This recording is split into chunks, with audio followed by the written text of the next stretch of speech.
आप सभी विद्यार्थियों का इस YouTube चैनल राम जी लाल क्लासेस में स्वागत है।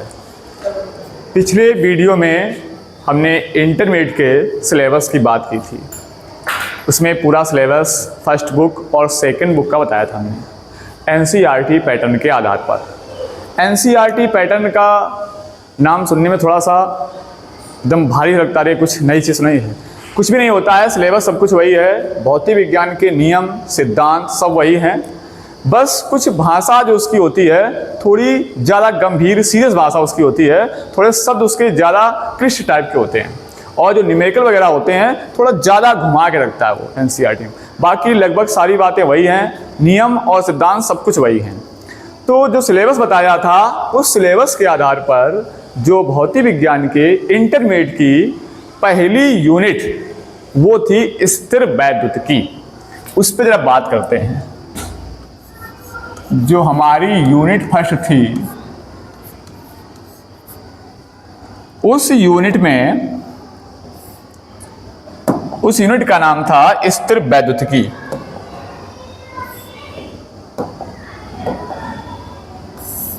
स्थिर वैद्युतिकी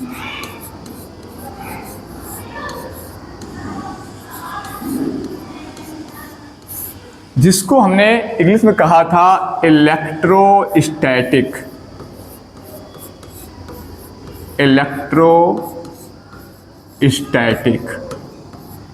उसके नाम से स्पष्ट हो रहा है स्थिर, किसी स्थिर चीज की बात हो रही है। क्या? वैद्युतिकी। जब भी वैद्युत की बात आएगी तो वैद्युत शब्द का प्रयोग आवेश के लिए आता है। इसका विद्युत का जो मूल गुण है वो है आवेश। आवेश से ही विद्युत उत्पन्न होता है, जिसको हम अंग्रेजी में चार्ज कहते हैं। ये आवेश इस पूरी यूनिट में स्थिर बना रहेगा, यानी रेस्ट पर रहेगा। और इस आवेश के रेस्ट पर होते हुए ये आवेश कौन कौन सी घटनाएं उत्पन्न करता है, इसका बिहेव कैसा है, इसकी प्रॉपर्टी क्या क्या है, ये कितने टाइप का होता है, ये सारी बातें इसमें पढ़नी है। तो जो स्थिर वैद्युतिकी में 2 चैप्टर थे, उनमें से जो पहला चैप्टर आपका है वैद्युत क्षेत्र, वैद्युत आवेश एवं क्षेत्र। वैद्युत आवेश एवं क्षेत्र, इसको इंग्लिश में कहते हैं इलेक्ट्रिक चार्ज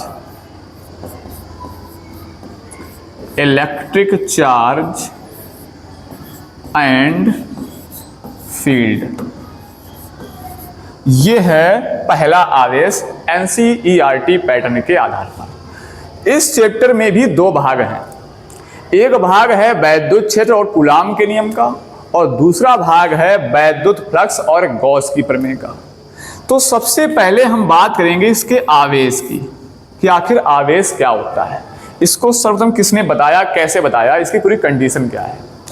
तो अगर हम वैद्युत आवेश की बात करें तो आवेश को इंग्लिश में बोलते हैं चार्ज, इलेक्ट्रिक चार्ज।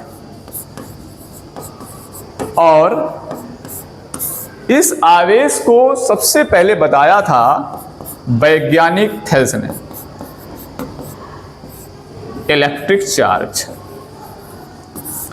लगभग 2600 वर्ष पहले की बात है। एक वैज्ञानिक थे थेल्स। इन्होंने आवेश के बारे में किस प्रकार से बताया, जाओ सुनिए। इन्होंने कहा कि जो आवेश है ये पदार्थ का आंतरिक गुण होता है। कैसा गुण है? आंतरिक गुण है, इंटरनल प्रॉपर्टी है। कैसे मालूम हुआ आंतरिक गुण है? क्योंकि ये अपने आप ऐसे वस्तुओं में देखने से नहीं दिखाई पड़ता है, होता है, लेकिन ये दिखता तब आकर के है जब ये सक्रिय अवस्था में होता है, एक्टिव होता है, काम करता है। और आंतरिक गुण क्या होते हैं? ये प्रकट किए जाते हैं, उत्पन्न किए जाते हैं, वो निकाला जाता है। जैसे मान लीजिए हम पढ़ाने का गुण हमारे अंदर है, ये एक आंतरिक गुण है। ये दिखता नहीं है कि कहीं हम खड़े हो जाएंगे तो लोग हमें जान जाएंगे कि नहीं हम टीचर हैं, हम पढ़ाते हैं। लेकिन जब पढ़ाने वाली वहाँ बातें करेंगी, जब पढ़ाई संबंधी जो बातें होंगी उन पे जब एक्सप्लेन किया जाएगा तो ये बात निकल के आएगी कि आप टीचर हैं, आपको जानकारी है। तो ये आंतरिक गुण है जो दिखता नहीं, ये दिखाने से दिखता है, ये क्रिया करने से दिखता है। तो ये गुण कैसे दिखता है? तो सबसे पहले इस गुण को देखा गया घर्षण द्वारा, कि जब वस्तुएं आपस में घर्षण करती हैं, फ्रिक्शन करती हैं, रब करती हैं, तो उस समय ये गुण उत्पन्न हो जाता है। ये गुण निकल के आता है। कौन सा गुण? आवेश का गुण। क्या होता है, कैसे निकलता है? तो उस थेरेस ने क्या किया, एक एबोनाइट की छड़ को बिल्ली की खाल से रगड़ दिया। जैसे आपने देखा होगा छोटी कक्षाओं में आप ऐसा करते हैं कि कोई स्केल वगैरह ली या पेन वगैरह लिया, बालों में रगड़ा, और रगड़ने के बाद कागज वगैरह छोटे टुकड़ों को उनके पास ले गए तो चिपक जाते हैं, यानी उस वस्तु में एक आकर्षण का गुण उत्पन्न हो जाता है। किसके द्वारा? रगड़ने के द्वारा। तो जब किसी वस्तु को रगड़ते हैं तो रगड़ने के बाद दूसरी छोटी वस्तु के बाहर ले जाते हैं तो उसमें क्या होता है? आकर्षण होता है। आकर्षण मतलब खिंचाव उत्पन्न होता है, और खिंचाव ये क्या है? बल है। जब भी किसी वस्तु को हम आकर्षित करते हैं, खींचते हैं, तो एक बल का प्रयोग करते हैं। ये विद्युत के रूप में आ रहा था, इसलिए इस बल को वैद्युत बल कहा गया। यानी जब वस्तुएं रब करती हैं तो उनके अंदर एक वैद्युत बल उत्पन्न जाता है, और वस्तु वैद्युतमय होती है, यानी आवेशमय हो जाती है, उसमें आवेश आ जाता है। अब ये ऐसा होता क्यों है कि किसी वस्तु रगड़े तो रगड़ने से वस्तु चिपकती ही क्यों है? आखिर जो आकर्षण का गुण है ये क्यों होता है? इसके पीछे का रीजन क्या है? इसके पीछे की फिजिक्स क्या है? क्योंकि फिजिक्स कहती है क्यों और कैसे। कोई घटना अगर हुई है तो क्यों हुई और कैसे हुई, यानी इसके पीछे का सिद्धांत क्या रहा। तो थेरेस ने समझाया वहां पर कि जब हम किसी वस्तु को रगड़ते हैं, क्योंकि संसार की हर एक वस्तु, हर एक पदार्थ का जो निर्माण हुआ है वो कैसे हुआ है? वो छोटे छोटे कणों से मिलकर हुआ है। कोई पदार्थ बनता है वो छोटे कणों से मिलकर बनता है, और कणों की जो रचना हुई है वो अणुओं से हुई है। बहुत सारे अणु मिलकर कण बनाते हैं, और बहुत सारे कण मिलकर के पदार्थ बनाते हैं। और अणुओं की जो रचना हुई है वो परमाणुओं से मिलकर हुई है।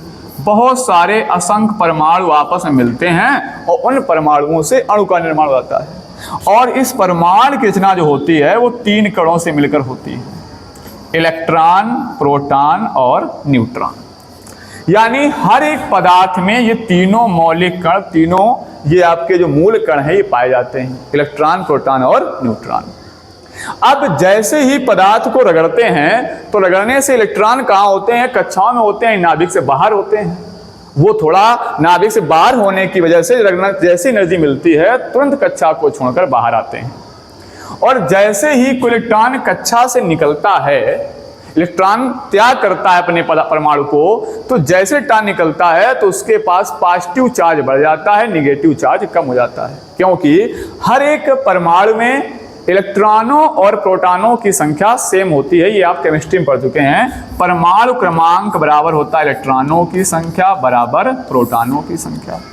इसका तात्पर्य यह है कि जिस पदार्थ में, जिस परमाणु में जितने ही इलेक्ट्रॉन होते हैं उतने ही प्रोटॉन होते हैं। या आप ऐसे कह सकते हो जितना उसके पास धनावेश होता है उतना ही उसके पास ऋणावेश होता है। अगर मान लो हमने नाइट्रोजन की बात कर दी, तो इस नाइट्रोजन तत्व का परमाणु क्रमांक 7 है। इसका मतलब है कि इसके अंदर 7 प्रोटॉन हैं और 7 ही न्यूट्रॉन हैं, 7 इलेक्ट्रॉन हैं। इस नाइट्रोजन के पास में 7 प्रोटॉन हैं और 7 इलेक्ट्रॉन हैं। प्रोटॉन के पास पॉजिटिव चार्ज होता है और इलेक्ट्रॉन के पास निगेटिव चार्ज होता है। यानी अभी इस पर धनावेश ऋणावेश बराबर है। लेकिन अगर इसका हम एक इलेक्ट्रॉन बाहर निकाल लें तो जैसे इलेक्ट्रॉन निकलेगा तो इसका इलेक्ट्रॉन कम हो जाएगा। इसका इलेक्ट्रॉन निकल गया जब, तो इसके पास इलेक्ट्रॉन बचेंगे 6 इलेक्ट्रॉन। अब इसके पास ऋण आवेश 6 इलेक्ट्रॉन का है और प्रोटॉन यानी 7 अभी भी हैं, धनावेश अभी भी 7 है और ऋण आवेश क्या है 6। पहले क्या था, 7 इलेक्ट्रॉन 7 प्रोटॉन को न्यूट्रल कर रहे थे, यानी ये आवेश को खत्म करके शून्य कर रहा था टोटल आवेश। लेकिन अब क्या होगा, अब डिसबैलेंस हो गया, इलेक्ट्रॉन निकल गया तो प्रोटॉन एक्स्ट्रा है उसके पास, प्रोटॉन 7 इलेक्ट्रॉन 6 ही है, यानी एक प्रोटॉन एक्स्ट्रा हो गया। अब जैसे प्रोटॉन एक्स्ट्रा हो गया तो उसके पास एक धनावेश बढ़ गया। अगर हम यहाँ से 2 इलेक्ट्रॉन निकाल दें, एक और निकाल दें, तो यहाँ 5 इलेक्ट्रॉन बचेंगे इस जगह पर। जब 5 बचेंगे तो 2 प्रोटॉन बढ़ गए इसके पास, 2 धनावेश ज्यादा इसके पास हो गया। तो जैसे इलेक्ट्रॉन निकलते जाएंगे इसके पास धनावेश बढ़ता जाएगा। इसी वजह से जैसे हम किसी से रगड़ते हैं तो रगड़ने से इलेक्ट्रॉन निकला और इलेक्ट्रॉन के निकलने से धन आवेश का मान बढ़ गया, तो उसके ऊपर धनावेश दिखने लगा। जैसे सोडियम हरा होता है, अब सोडियम का परमाणु क्रमांक 11 है, इसके पास में 11 इलेक्ट्रॉन हैं और 11 प्रोटॉन हैं, ये माइनस के हैं ये प्लस के हैं। अब जैसे इससे हम इलेक्ट्रॉन यहां से निकाल लेते हैं तो इसके पास इलेक्ट्रॉन अब बचते हैं 10, जैसे 10 बचे तो प्रोटॉन अभी भी 11 है। अब इस इलेक्ट्रॉनों को प्रोटॉन से माइनस करोगे तो एक प्रोटॉन बच जाएगा, प्रोटॉन में धन आवेश है, तो अब लिख दिया जाएगा Na के ऊपर धन आयन, यानी अब आवेश दिख गया। पहले नहीं दिख रहा था, यही आंतरिक गुण कहते हैं इसको। इसके अंदर था तो ये गुण, लेकिन दिखा कब? जब इसमें कोई क्रिया हुई, और क्रिया होने पर ये गुण उत्पन्न होता है, इसी को हम कहते हैं आवेश।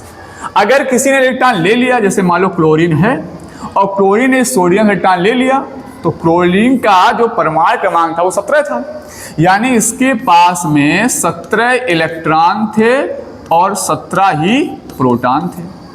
अब जैसे इलेक्ट्रॉन इसने सोडियम से एक लिया तो इसका इलेक्ट्रॉन बढ़ गया एक, अब इलेक्ट्रॉन हो जाएंगे इसके पास 18।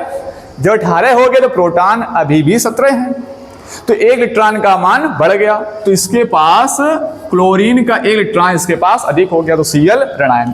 अब इसके ऊपर ये आवेश दिख रहा है। तो कुल मिलाकर के जब कोई क्रिया होती है तब ये गुण उत्पन्न हो जाता है, इसलिए इसको हम आंतरिक गुण कहते हैं। इंटरनल प्रॉपर्टी है, ये पदार्थ के अंदर पाया जाता है। इसको आप मौलिक गुण भी कह सकते हो, भौतिक गुण भी कह सकते हो पदार्थ का। तो आवेश क्या है? एक पदार्थ का आंतरिक गुण होता है, और इससे होता क्या है? इससे ये आकर्षण या प्रतिकर्षण भी हो सकता है। अगर यहां पर दो एक जैसी वस्तुओं को रगड़ के पास में लाया जाए, जैसे थेल्स ने एक्सपेरिमेंट दूसरा किया था, पहली कंडीशन क्या थी? एबोनाइट की छड़ को बिल्ली के खाल से रगड़ा, तो रगड़ने से क्या हुआ? इलेक्ट्रॉन निकल के मान लो अगर बिल्ली खाल में चले गए तो एबोनाइट की छड़ पर पॉजिटिव चार्ज आ जाएगा। ऐसे ही कोई दूसरी छड़ ले, जैसे मान लो कांच की छड़ ले, उसको रेशम से रगड़ दें और वो भी इलेक्ट्रॉन अपने रेशम को दो दे, उसके बाद भी क्या जाएगा? पॉजिटिव चार्ज आएगा। अब वो जो कांच की छड़ थी, ये मान लो कांच की छड़ थी और ये एक एबोनाइट छड़ थी, दोनों अपने इलेक्ट्रॉनों को त्याग कर चुकी हैं, यानी दोनों के ऊपर पॉजिटिव चार्ज आ चुका है। इसके पास भी धनावेश है, इसके पास भी धनावेश है। अब जैसे इन दोनों को पास मिलाते हैं तो दोनों दूर हटती हैं। इस दूर हटने को यहां पर कह दिया प्रतिकर्षण। क्या कह दिया? प्रतिकर्षण। रिपल्सन बोलते हैं इसको, अट्रैक्शन, इसको रिपल्सन। यानी किसी वस्तु के घर्षण करने से, रगड़ने से दो गुण आ रहे हैं, आकर्षण का और प्रतिकर्षण का। आकर्षण होगा तब भी बल लगेगा, प्रतिकर्षण होगा तब भी बल लगेगा। किसी धकेलना है, दूर हटाना है तो भी बल का प्रयोग करना पड़ेगा। यानी इस समय दोनों कंडीशनों पे एक वैद्युत बल काम कर रहा है। इस वैद्युत बल की प्रकृति दो है, या तो ये बल आकर्षण होगा या प्रतिकर्षण होगा। अब आकर्षण कब होगा, प्रतिकर्षण कब होगा, ये डिपेंड करेगा कि किसमें चार्ज किस प्रकार से ट्रांसफर हो रहे हैं, इलेक्ट्रॉन कैसे कहां ट्रांसफर होकर के जा रहे हैं। अगर दोनों वस्तुओं पर समान प्रकृति का आवेश आ रहा है, जिन वस्तुओं को पास रखने से अगर सजातीय आवेश हैं, दोनों पर एक समान आवेश है, चाहे वो प्लस प्लस हो या माइनस माइनस हो, तो हमेशा रिपल्सन करती हैं, प्रतिकर्षण करती हैं। और विपरीत प्रकृति का आवेश है, एक पर धन दूसरे पर, तो क्या करती हैं? आकर्षण करती हैं। ये कंडीशनें बताएं वैज्ञानिक थेल्स ने। यानी यहां से ये बात निकली कि अगर हम किसी वस्तु को रगड़ते हैं, घर्षण करते हैं, तो पदार्थ के अंदर एक गुण उत्पन्न हो जाता है। उस आंतरिक गुण को हम कहते हैं क्या? वैद्युत आवेश कहते हैं। इसकी कई डेफिनेशन बन सकती हैं। आप ऐसे भी कह सकते हैं, क्योंकि आगे चल करके इस आवेश की वजह से, जो आवेश था, आवेश को हम यहां से क्यों संकेत करेंगे, तो जब तक ये आवेश रेस्ट पे रहेगा, स्थिर रहेगा, विराम में रहेगा, तो रेस्ट में होते हुए ये अपने चारों ओर एक विद्युत क्षेत्र उत्पन्न करेगा। ये विद्युत के बारे में बताएगा। लेकिन जब ये आवेश चलना स्टार्ट कर देगा, गति में आ जाएगा, तो जैसे आवेश आपका मोशन में आएगा तो वहां आप पढ़ेंगे ये धारा और चुंबकीय क्षेत्र उत्पन्न कर देगा, यानी चुंबक की बात हो जाएगी यहां पर। इसका मतलब ये हुआ कि एक आवेश दो प्रकार की चीजें उत्पन्न कर सकता है, विद्युत क्षेत्र और चुंबकीय क्षेत्र। तो आप ऐसे भी कह सकते हो कि ये एक पदार्थ का आंतरिक गुण है और इस गुण से होता क्या है, विद्युत और चुंबकीय प्रभाव उत्पन्न हो जाते हैं। विद्युत और चुंबकीय दोनों प्रभाव उत्पन्न होते हैं किसकी वजह से, आवेश की वजह से। तो आवेश की जो परिभाषा ये है कि किसी पदार्थ का वह भौतिक गुण, किसी पदार्थ का वह भौतिक गुण जो वैद्युत बल का आभास कराए या जिस पर वैद्युत बल का अनुभव हो रहा हो, वो आपका वैद्युत आवेश है। या किसी पदार्थ का वह आंतरिक गुण जिसके द्वारा विद्युत तथा चुंबकीय प्रभाव उत्पन्न होते हैं। आप हेडिंग लगाएंगे वैद्युत आवेश और उसमें परिभाषा लिखेंगे कि किसी पदार्थ का वह आंतरिक गुण जिसके द्वारा विद्युत तथा चुंबकीय प्रभाव उत्पन्न होते हैं। यह है वैद्युत आवेश की परिभाषा। अब बात आती है, क्योंकि हमें वैद्युत आवेश पढ़ने के बाद इसकी प्रॉपर्टी वगैरह पढ़नी है, इसके फार्मूले वगैरह पढ़ने हैं, तो बार बार आवेश ना कह करके इसका एक संकेत लिया गया, एक सिंबल लिया गया है स्मॉल क्यू। क्यू मतलब चार्ज है, ये इसका आवेश का संकेत है। It is denoted by Q. आवेश को हम क्यू से डिनोट करते हैं, प्रदर्शित करते हैं। परिभाषा क्या थी आवेश की, कि किसी वस्तु को, किसी पदार्थ का या वस्तु का वह आंतरिक गुण जिसके द्वारा उस वस्तु में विद्युत तथा चुंबकीय प्रभाव उत्पन्न हो जाते हैं, उसे हम क्या कहते हैं, वैद्युत आवेश। इसका संकेत क्या दिया हमने, क्यू। इसे क्यू से प्रदर्शित करते हैं। क्यू मतलब चार्ज है, आवेश है। अब फिजिक्स में सबसे जरूरी बात है यूनिट, मात्रक। बिना मात्रक के किसी भी राशि को आप पूर्ण नहीं कर सकते हैं। अगर कहीं आवेश की वैल्यू आ गई मान लो 2, तो क्या 2 है, कैसे बता पाएंगे? तो इसके लिए एक मात्रक आया है कूलाम। क्योंकि आगे जो आवेश की घटनाएं हैं, आवेश के बारे में वैज्ञानिक कूलाम ने बताया है, इसलिए आवेश का मात्रक जो होता है वो कूलाम होता है। मात्रक कह सकते हो या यूनिट कह सकते हो। इसका यूनिट होता है कूलाम। और एनसीईआरटी जो आपकी है इसको पढ़ती है कूलम्ब। हमने उसको पढ़ते हैं कूलाम, लेकिन एनसीईआरटी इसको कूलम्ब पढ़ती है क्योंकि इसको अंग्रेजी में कूलम्ब लिखा जाता है, कूलम्ब। और इसको अगर हम पहला अक्षर देखें सी है तो 60 में इसके मात्रक को आप सी भी कह सकते हो, सी लगा देते हैं। जैसे दिया हमने 2C, 2 कूलाम। तो आवेश का मात्रक क्या हो गया, कूलाम पढ़ो या कूलम पढ़ो। एनसीईआरटी भाषा में कूलम पढ़ेंगे, जनरल भाषा में हम कूलाम कहते हैं, सी। इस आवेश के और भी छोटे मात्रक होते हैं। कूलाम एक बड़ा मात्रक होता है। इसके छोटे मात्रकों में आता है जैसे एक माइक्रो कूलाम, एक माइक्रो कूलाम। इतना ना लिखना चाहें माइक्रो कूलाम तो माइक्रो देते हैं म्यू और कूलाम को सी, तो इसको पढ़ेंगे म्यू सी। और एक माइक्रो कूलाम को अगर कूलाम बनाएंगे तो माइक्रो में होते हैं 10⁻⁻⁶। ये आपने 11th में ही पढ़ा होगा। तो 10⁻⁻⁶ कूलाम। कहीं भी माइक्रो कूलाम दिया है और उसको कूलाम बनाना है तो उसमें 10⁻⁶ का मल्टीप्लाई कर देंगे। इससे भी छोटा एक होता है एक पिको कूलाम, पिको कूलाम, इसको पीसी पढ़ सकते हो। एक पिको कूलाम और भी छोटा है, ये 10⁻⁻12 कूलाम के बराबर होता है। अगर पिको कूलाम हटाएंगे तो पिको हटाकर कूलाम बनाने के 10⁻12 का मल्टीप्लाई कर देंगे। और एक मिली कूलाम भी इसका कहीं ना कहीं यूज कर लिया जाता है। तो अगर मिली कूलाम है उसको अगर आपको कूलाम बनाना है तो उसको कहते हैं 10⁻³ कूलाम। यहाँ एक बात याद रखेंगे कि जब मिली कूलाम लिखने आएंगे तो मिली में m छोटा होगा, c बड़ा होगा। क्योंकि m से मेगा भी बनता है, m से मिली भी बनता है। मिली छोटा होता है और मेगा बड़ा हो जाता है, तो इसलिए जब स्मॉल लाएंगे तो मिली कूलाम बन जाएगा। तो एक मिली कूलाम में हो गए 10⁻³ कूलाम। ये तो हो गए आवेश के मात्रक। इसके अलावा अगर हम इलेक्ट्रोडायनामिक्स में जाएंगे तो इसके 2 मात्रक और हो जाते हैं, ESU और EMU। ESU और EMU। ESU का मतलब होता है इलेक्ट्रोस्टैटिक यूनिट और EMU का मतलब होता है इलेक्ट्रोमैग्नेटिक यूनिट। ये हो गए आवेश के मात्रक। अब बात आती है टाइप्स ऑफ चार्ज, आवेशों के प्रकार क्या हैं, कितने टाइप का होता है आवेश।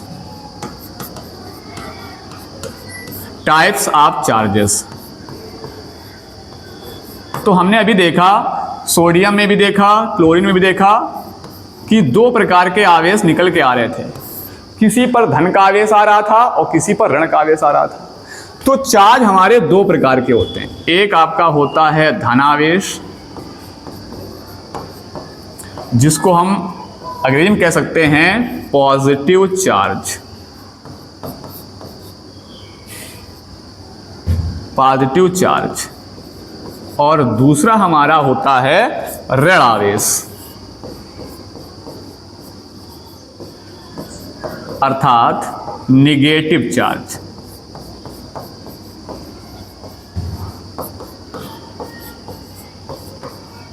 ये दो प्रकार के आवेश होते हैं, धनावेश, ऋणावेश। शॉर्ट में इसको हम ऐसे कहते हैं पॉजिटिव, ऐसे होते हैं निगेटिव। ये दो प्रकार के आवेश होते हैं, धनावेश और ऋणावेश। अब बात आती है कि आवेश की प्रॉपर्टी क्या है, आवेश में गुण कौन कौन से होते हैं। तो देख लीजिए जरा, आवेश में गुण तो बहुत सारे हैं, लेकिन मेन जो गुण होते हैं वो दो होते हैं। आवेशों के गुण, आवेशों के गुण हम लिखते जा रहे हैं। आप इसका स्क्रीनशॉट ले सकते हैं या नोट्स भी बना सकते हैं। प्रॉपर्टीज ऑफ चार्ज, थोड़ी बहुत इंग्लिश जरूर लिखते रहिए, तो आपकी आगे इसको जो जाने पर बहुत लाभ मिलेगा। कम से कम ना सारी ज़्यादा बहुत ज़्यादा हो तो कम से कम डेफिनेशन की या जो आपकी हेडिंग है उसकी मीनिंग पता होनी चाहिए। प्रॉपर्टीज ऑफ चार्जेस, तो इसकी मेन दो प्रॉपर्टी हैं। पहली प्रॉपर्टी क्या है, आपने देखा कि आवेश हमारे दो प्रकार के थे, एक धन का आवेश था, दूसरा ऋण का आवेश था। तो जब दो धनावेश या ऋणावेश एक साथ होंगे, एक प्लस का दूसरा माइनस का, जब दो चार्ज एक साथ आएंगे और ये अगर विपरीत प्रकृति के होंगे तो इनके बीच में हमेशा होगा आकर्षण। क्या होगा, आकर्षण होगा। मतलब समान अगर प्रकृति आवेश नहीं है, विपरीत प्रकृति के आवेश हैं, तो हमेशा आकर्षण ही करेंगे। प्लस माइनस आवेशों के बीच हमेशा अट्रैक्शन होगा। और यदि विपरीत प्रकृति के आवेश हैं, एक प्लस दूसरा भी, समान प्रकृति दूसरा भी प्लस, या एक माइनस और दूसरा भी माइनस है, दोनों अगर सजाती आवेश हैं या समान प्रकृति के आवेश हैं, तो इनके बीच में हमेशा क्या होगा, प्रतिकर्षण होगा, रिपल्सन रहेगा। चाहे प्लस प्लस हो या माइनस माइनस हो, क्या होगा, प्रतिकर्षण होगा। यानी समान प्रकृति के आवेशों के मध्य हमेशा प्रतिकर्षण होता है और विपरीत प्रकृति के आवेशों के मध्य हमेशा आकर्षण होता है। ये पहला गुण है आवेश का। जनरल समझ सकते हो, एक पॉजिटिव चार्ज है, एक धनी है, एक निगेटिव है, एक ऋणी है। एक के पास मान लो बहुत पैसा है और दूसरा बहुत गरीब आदमी है, भिखारी टाइप का आदमी है। भिखारी सोचते हो, भीख मांगने वाले, इनके पास कुछ भी नहीं है, धुरी अंडा को छोड़ करके।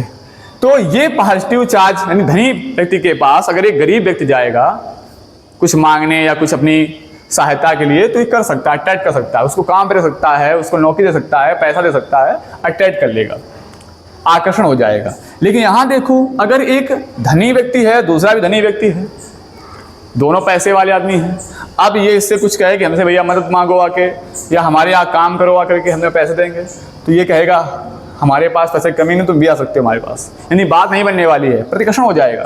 यहाँ देखो, यहाँ दोनों भिखारी लोग बैठे हैं, ये भी ऋणी है, ये भी ऋणी है, दोनों भिखारी, कुछ भी नहीं है। ये कहे भैया आओ हमारे यहाँ काम वाम करो, कुछ मदद करो, तुम्हारी हम मदद करेंगे। तो ये कहेगा तुम तो भीख मांगते हो, हमें क्या मदद करोगे, हमारी क्या दे पाओगे हमको। तो भी बात नहीं बनने वाली है, प्रतिकर्षण हो जाएगा। कुल मिला के समान प्रकृति के अगर आवेश हैं तो प्रतिकर्षण होगा हमेशा, और विपरीत प्रकृति के आवेश है तो क्या होगा, आकर्षण होगा। एक तो प्रॉपर्टी ये हो गई। दूसरी प्रॉपर्टी क्या है कि अगर किसी पदार्थ पर कोई आवेश है और वो पदार्थ की दो कंडीशन हो सकती है, या तो पदार्थ रेस्ट पे होगा और या फिर विराम में होगा। कैसे होगा? या तो रेस्ट पे होगा या विराम में होगा। अगर रेस्ट पे है, अगर वो आवेश पदार्थ रेस्ट पे है और उसके पर मान लो 5 कूलाम का आवेश है या 2 माइक्रो कूलाम का आवेश है, तो उस आवेश पर कोई प्रभाव नहीं पड़ रहा है। लेकिन अगर वो पदार्थ गति भी कर रहा हो तब भी उसके आवेश पर कोई प्रभाव पड़ने वाला नहीं है। यानी पदार्थ पर उपस्थित आवेश की जो मात्रा होती है वो पदार्थ के वेग पर निर्भर नहीं करती है। चाहे वो गतिमान हो या विराम में हो पदार्थ, उसके आवेश की मात्रा पर कोई प्रभाव नहीं पड़ता है। हम ऐसे कह सकते हैं कि किसी पदार्थ पर उपस्थित आवेश की मात्रा, किसी पदार्थ पर उपस्थित आवेश की मात्रा उसके वेग पर निर्भर नहीं करती है। ये दो बातें इंपॉर्टेंट थी आवेश की प्रॉपर्टी की। अब बात करते हैं कि आवेश का इलेक्ट्रॉन से क्या रिलेशन है, या आवेश को हम निकालना कैसे। कहीं पर किसी पदार्थ में इलेक्ट्रॉन पता है, वहां में आवेश पता करना है, कितना चार्ज उसके पास है, वो कैसे निकाल पाएंगे। तो आवेश और इलेक्ट्रॉन में एक रिलेशन देखा गया। आवेश तथा इलेक्ट्रॉन में संबंध, क्या संबंध दोनों में है?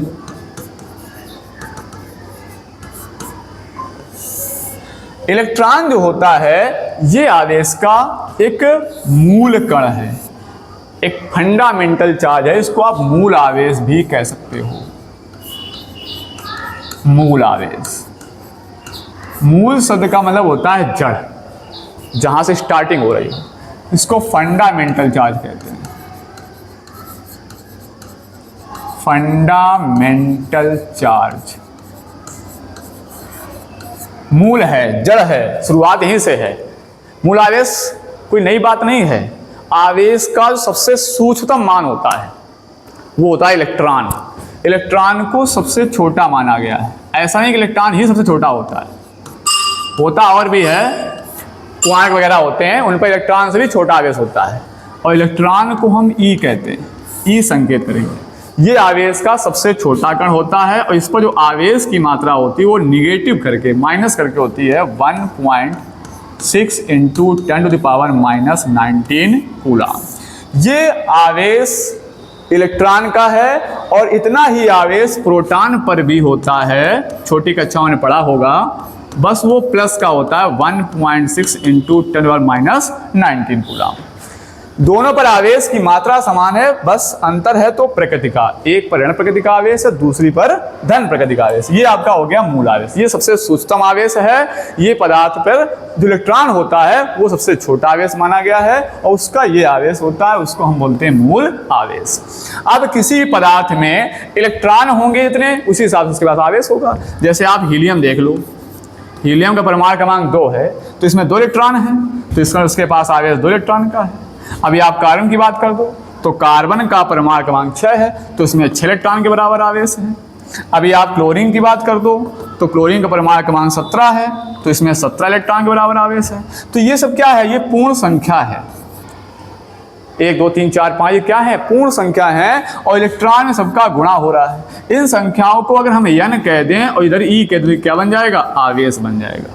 ये है आवेश और इलेक्ट्रॉन में संबंध Q बराबर Ne।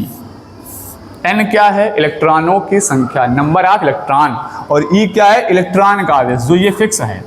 इलेक्ट्रॉन का आवेश हमेशा इतना होगा 1.6 इंटू 10⁻⁻19 कूलाम। अगर किसी पदार्थ में इलेक्ट्रॉनों की संख्या पता है तो उसका हम आवेश पता कर सकते हैं।